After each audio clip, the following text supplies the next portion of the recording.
voici les titres de ce journal de la mi-journée.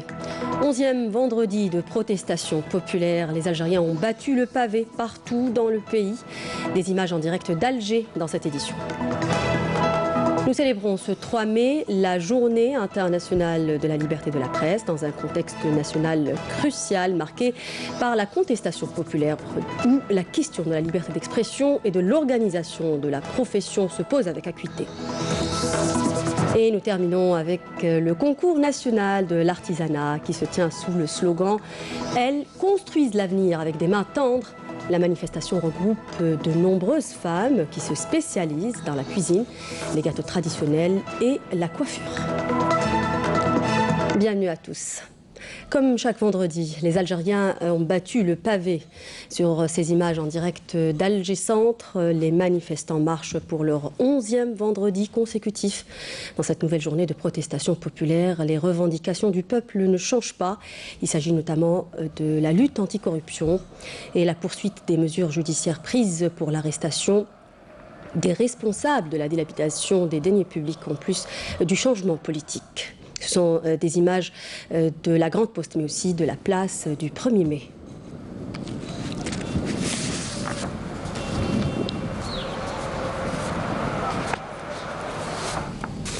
Le gouvernement a approuvé dans sa réunion tenue hier et présidée par le Premier ministre Nourdine Bediouille des projets de décrets exécutifs étendus, des exposés relatifs au secteur des finances, de la santé, des transports et de l'enseignement supérieur, indique un communiqué des services du Premier ministère. Le gouvernement a adopté le projet de décret exécutif fixant les conditions et les modalités de recouvrement des amendes et des frais de justice par les juridictions. Le Premier ministre a donné des instructions dans lesquelles il a appelé à la contribution de tous les secteurs à cette démarche visant la rationalisation de l'utilisation des deniers publics à travers la mise en place d'un mécanisme chargé de l'élaboration d'une étude sur l'opération de recouvrement des amendes et des taxes ainsi que de tous les droits appartenant à l'État conformément à une nouvelle vision adaptée à la conjoncture économique actuelle. Le gouvernement a également approuvé le projet de décret exécutif fixant les missions, l'organisation et le fonctionnement de l'Agence nationale des produits pharmaceutiques qui a pour mission de veiller en matière de sécurité sanitaire au contrôle de la qualité et de la comptabilité des produits pharmaceutiques et des consommables médicaux. Concernant les exposés présentés à cette occasion, il s'agit de l'exposé du ministre des Finances sur les mesures à prendre afin de réduire le déficit de la balance des paiements pour la préservation des réserves de change du pays. Et après avoir entendu cet exposé, le Premier ministre a décidé de créer une commission interministérielle le chargé donc de l'examen de l'ensemble des aspects de ce sujet.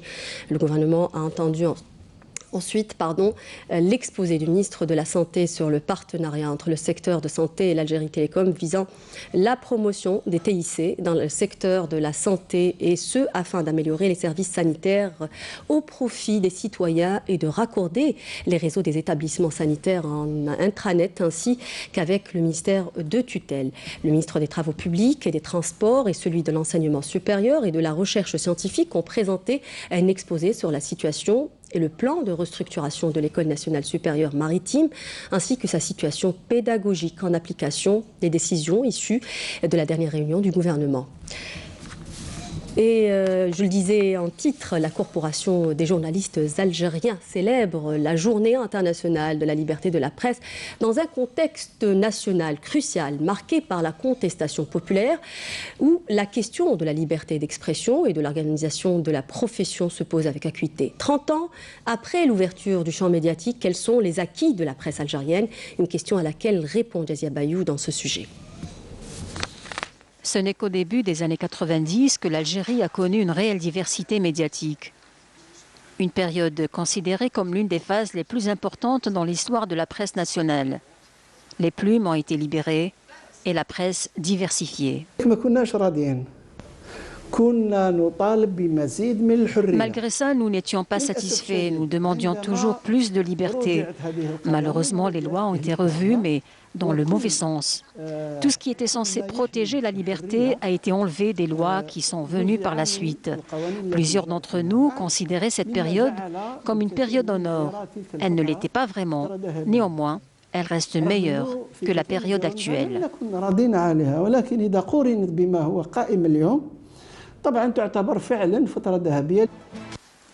Des centaines de titres de presse et de magazines ont apparu au grand public, traitant des thèmes divers, social, économique, politique et bien d'autres.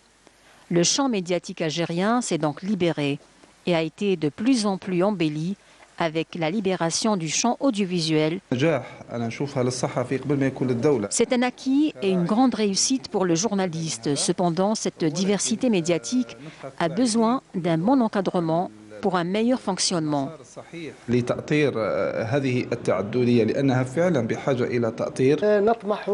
Nous espérons toujours avoir un exercice médiatique professionnel et crédible et un cadre juridique qui participe à l'organisation du travail journalistique afin de bénéficier clairement de la diversité médiatique.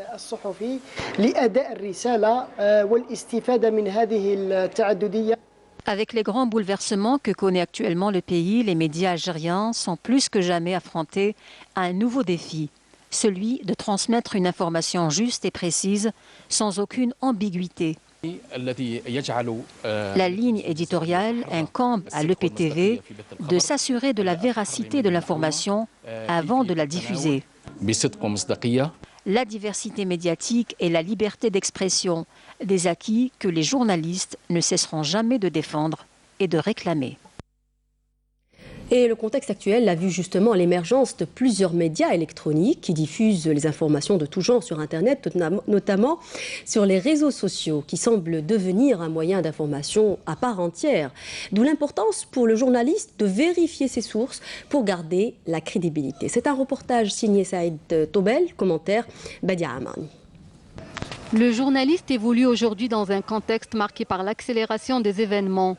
À l'ère du numérique, il est pris entre l'instantanéité et l'obligation de donner une information juste et fiable. Sur le terrain, la journaliste Ilham Terki se retrouve obligée de diffuser l'information directement sur sa page Facebook, car les lecteurs ne savent plus attendre. Sur place, la seconde même اللي يصرى فيها l'événement المشاهد ولا المواطن راهو في قلب الحدث.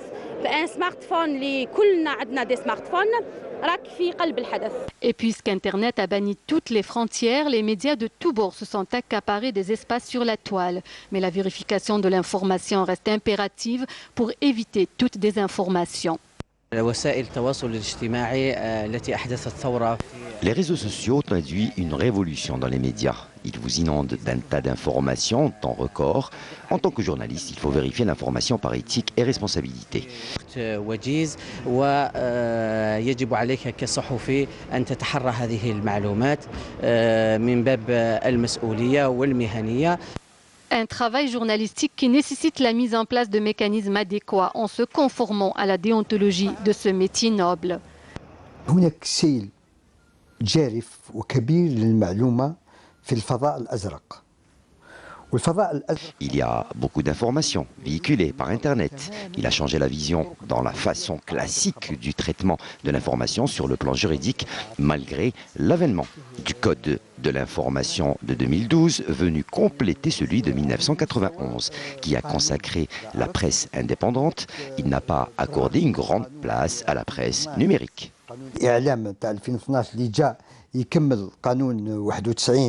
اللي جاب الصحف ما يسمى بالصحف المستقلة بالرغم أن القانون يعني جديد إلا أنه هذا القانون لم يعطي يعني حيز كبير لمسألة هذا الإعلام الرقمي. Il est aujourd'hui nécessaire dans un monde qui bouge et qui accélère de mettre à la disposition des lecteurs, auditeurs et téléspectateurs une information juste et fiable. Et si pour certains la parole ou l'écriture sont souvent les moyens de s'exprimer, pour d'autres le dessin ou la caricature de presse peuvent permettre d'envoyer un message ou de résister tout simplement avec un style cynique ou de dérision. Les caricatures continuent à consolider leur place dans le monde des médias. Un métier bien conservé et convoité par le lecteur, nous dit Nassima Imloul. Par des talents, une démarche pourtant assurée et un visage tout expressif, marqué par une longue et grande expérience que Abdelkader Ayoub nous accueille dans son bureau où la caricature, le dessin sont ses moyens d'expression et de critique. Que cela soit satirique, comique ou juste de situation, une manière de présenter la réalité de la vie. Selon ce pionnier de la caricature en Algérie, cet art a pris une place prépondérante chez nous. عند القارئ مثلا تقراي عمود تاخذي معه وقت 5 دقائق ممكن 10 دقائق. La lecture d'une rubrique peut prendre parfois 5 à 10 minutes. Mais la caricature, si elle est bien présentée, l'idée bien claire, dans la simplicité, va demander juste quelques secondes pour la comprendre et rire. Nous avons de jeunes talents, mais malheureusement, ils ne sont pas pris en charge, mais plutôt livrés à eux-mêmes. Et la majorité se trouve à l'intérieur du pays. C'est dans le silence absolu que le jeune Baqi Boukhalifa va tout raconter, même si le pinceau est chez lui remplacé par un stylo électronique rapide pour accompagner les événements. Je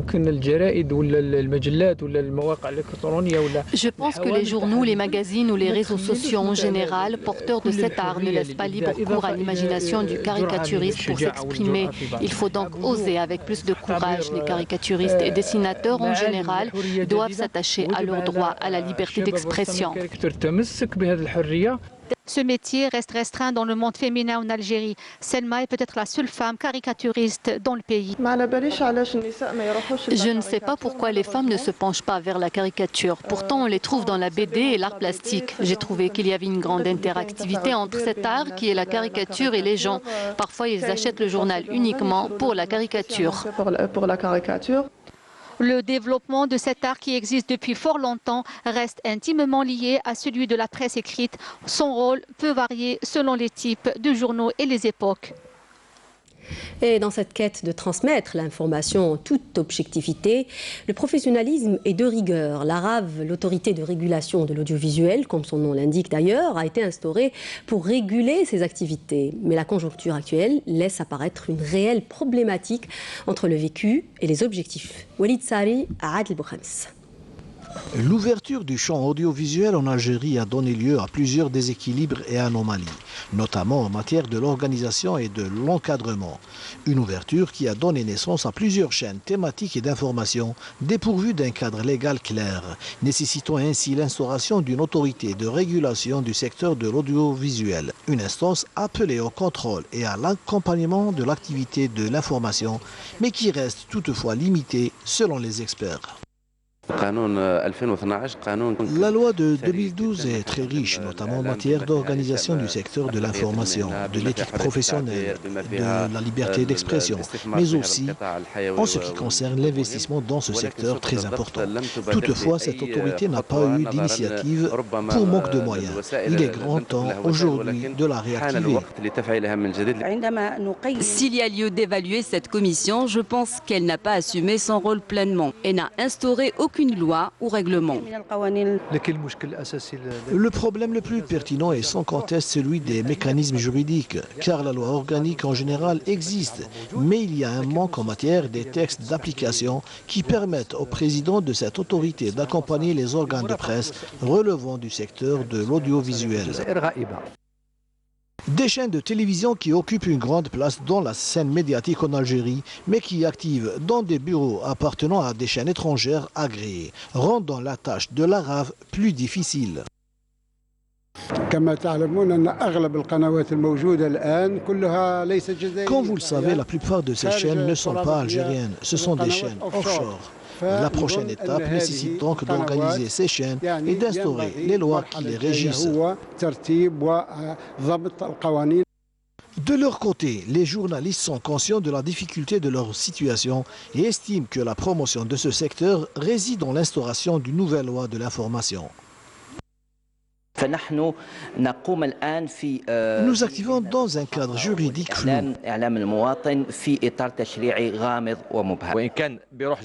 Même si l'âme est algérienne, je pense que du point de vue juridique et opérationnel, nous travaillons dans des agences de production qui gèrent des chaînes de télévision. L'autorité de régulation de l'audiovisuel n'a aucune autorité sur ce qui est diffusé sur ces chaînes. Malgré l'importance du rôle de l'ARAV, il y a lieu de soulever que la responsabilité morale dans le monde des médias incombe en premier lieu aux journalistes. Dans le chapitre santé, une bonne nouvelle pour les malades atteints de déficience musculaire qui bénéficieront désormais d'une prise en charge totale de la sécurité sociale. C'est ce qui a été annoncé lors d'une journée d'information sur cette pathologie organisée par la Caisse nationale des assurés sociaux. Reportage Nejwa Qriqa, commentaire Amel Bouarba.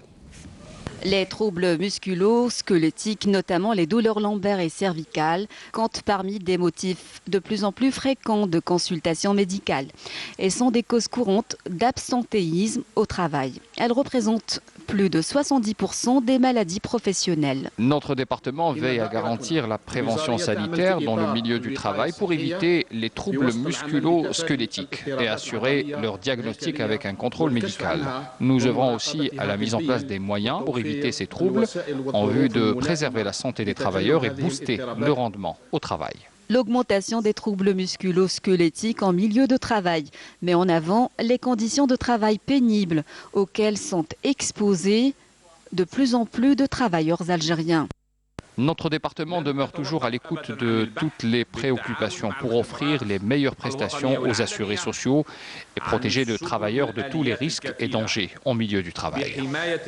La Caisse nationale des assurés sociaux s'engage donc à offrir une meilleure prise en charge de ces pathologies qui constituent un problème de santé publique et une préoccupation majeure de la santé du travail.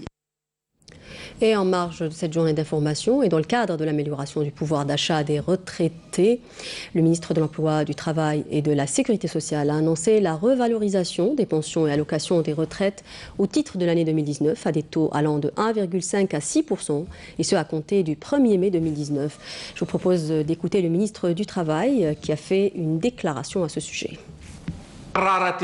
Dans le cadre de l'amélioration du pouvoir d'achat des retraités, le gouvernement a décidé, après examen par le conseil d'administration de la Caisse nationale des retraites, il a décidé la revalorisation des pensions et allocations de retraite au titre de l'année 2019 à des taux allant de 1,5 à 6% à compter du 1er mai de cette année.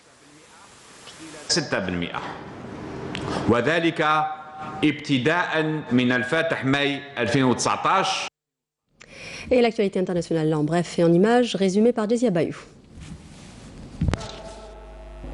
Au Soudan, Omar al-Bashir va être interrogé sur des affaires de blanchiment d'argent et de financement du terrorisme, a indiqué l'agence de presse officielle à Khartoum, où une foule immense a réclamé aux militaires qui ont succédé au président déchu un transfert du pouvoir aux civils, alors que l'Union africaine a donné un nouveau délai de 60 jours aux militaires à la tête du pays pour remettre le pouvoir aux civils.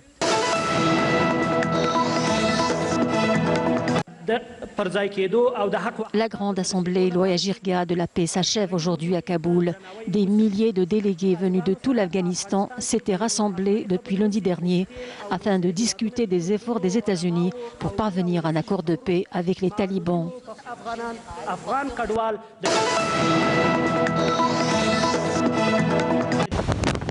Au moins 2 personnes ont été tuées en raison du cyclone Fani qui a frappé aujourd'hui l'est de l'Inde avec des vents atteignant jusqu'à 200 km/h. Les autorités indiennes avaient ordonné préventivement l'évacuation de plus d'1 million de personnes qui pourraient être sur la trajectoire de la tempête.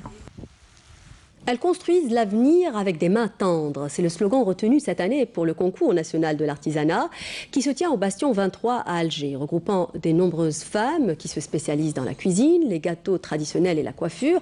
Cette manifestation a pour but essentiel de booster l'artisanat et d'encourager ces gardiennes des traditions à aller de l'avant. C'est un sujet signé Malika Chouit, commentaire Badia Amani. Ce concours a vu la participation de nombreuses artisanes dans les domaines de la cuisine, des gâteaux traditionnels et de la coiffure. L'objectif est de les encourager à intégrer le registre de l'artisanat et profiter des avantages qu'offre ce secteur. Cette initiative a pour but de créer un esprit de concurrence entre les artisanes pour commercialiser des produits de qualité.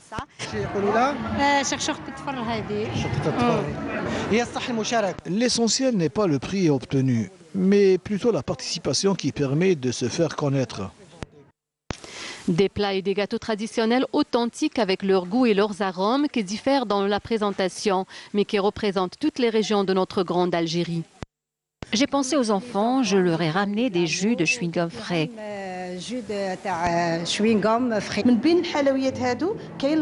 Parmi les gâteaux, je présente le msibhat.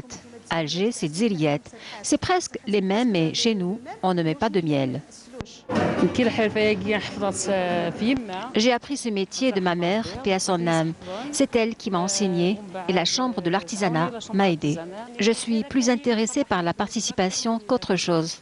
à base de céréales naturelles, 100% sans conservateur ni aucun produit chimique. Les artisanes sont déterminées à réussir, mais surtout préserver un savoir-faire ancestral. Et avec ce sujet alléchant, nous arrivons à la fin de ce journal. Tout de suite, la météo de Friel Chir. N'oubliez pas de nous rejoindre sur les réseaux sociaux, Facebook ou encore YouTube. Je vous donne rendez-vous demain. Excellent après-midi sur Canal Algérie. Au revoir.